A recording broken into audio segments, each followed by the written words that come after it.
देखिए, इजराइल और भारत के दरमियान जो आपस का लिंक है ना, ये अमेरिका से बिल्कुल हटके है और ये अब से नहीं है, पिछले कई सालों से है। As a matter of fact, मैं इजराइल के बारे में आपको ये भी बता दूं कि इवन कारगिल का जब वाकया पेश आया था, जिसको अब जाहिर बात है तकरीबन 25 साल हो चुके हैं, 25 साल पहले भी जब ये दोनों ममालिक आमने सामने आए थे, तो इजराइल ने वहां पर भी इंडिया का साथ दिया था, अपनी टेक्नोलॉजी के जरिए, अपनी स्पाइंग के जरिए और अपने हथियारों के जरिए जो उस वक्त भी सपोर्ट किया था। ये अब जो इस वक्त आप देख रहे हैं, मैं आपको बिल्कुल एक तस्दीक के साथ एक खबर जो है मैं आपके साथ शेयर कर सकता हूं कि इस वक्त मेरी इतलात के मुताबिक इजरायली फौज के मुख्तलिफ जो ऑफिसर्स हैं वो भी इंडिया के अंदर मौजूद हैं। वो फिजिकली इंडिया, सिर्फ टेक्नोलॉजी के लिहाज से नहीं उनकी हेल्प कर रहे, बल्कि वो फिजिकली, चाहे वो प्लानिंग के हवाले से हो, चाहे वो स्पाइंग के हवाले से हो, चाहे वो सैटेलाइट्स के हवाले से तो हो। मंसूर, इसका मतलब है भारत की अपनी जो फौज है वो मुकम्मल तौर पर फेल हो चुकी है। ये तो फेलियर की निशानी है। जी हाँ, बिल्कुल। ये सिर्फ फेलियर नहीं, मेरा ख्याल में लफ्ज जो है वो नाअहली है। आप सिर्फ इसी बात से अंदाजा लगा लीजिए ना कि जब आपके 5 पायलट्स जो हैं वो अपने जहाजों का दिफा ना कर सकें, वो जहाजों को मनूवर ना कर सकें।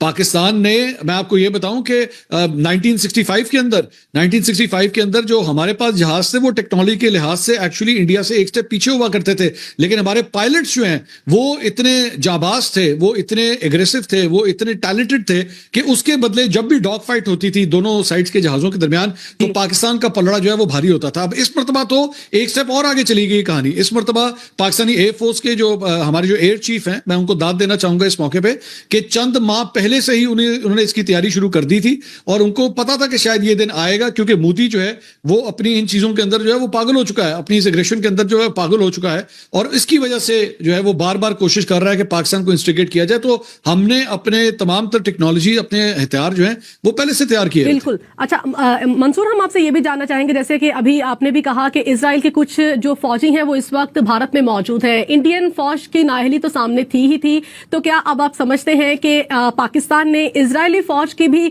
जो भड़कें थी उनको मलियामेट कर दिया है आज के हमले के बाद?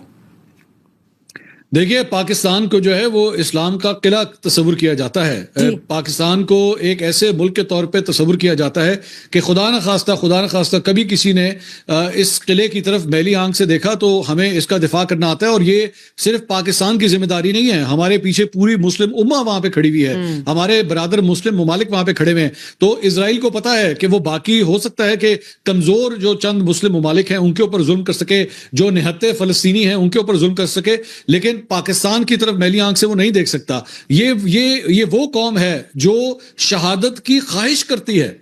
ये वो कौम है जो कहती है कोई मौका मिले हमें अपने मुल्क के लिए, अपने मजहब की खातिर हम किसी तरह शहीद हो सके, ऐसा जज्बा हमारे अंदर पाया जाता है।